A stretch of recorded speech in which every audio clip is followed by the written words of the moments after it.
Masabi natin, di na natin expect kung minsan, but patuloy tayong nakikibaka, patuloy tayong nakipag-giving awareness. That's the reason the game plan of this administration has come up.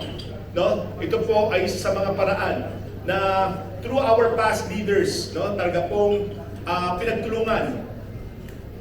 Halos pong kulang po ang aming tulog dahil po sa kagalakan na aming nararamdaman.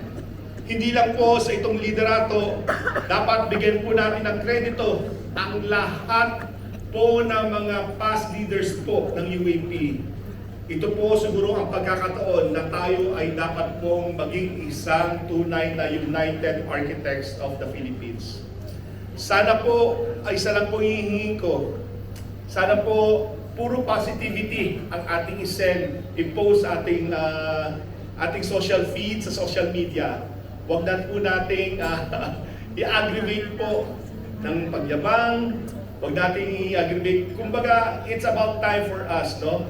To really be united also with the other build professionals.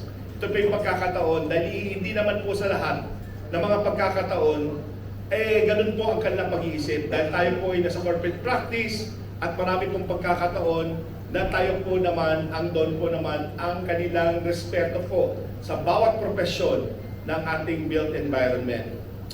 6 na taon na po ang nakaraan. Dapat nga po daw 7 kung kasama po ang pandemic. Ang yung nang simulain ng LIPA chapter, UAP LIPA chapter, at kayo ay ang pang 148, no? LIPA na chapter sa ating organisasyon. Currently, we have 198 chapters, no? Since then, nag-grow na talaga ang ating organisasyon. Maraming salamat po talaga at walang sawang suporta na sa mga activities at programa ninyo at sa pagsuporta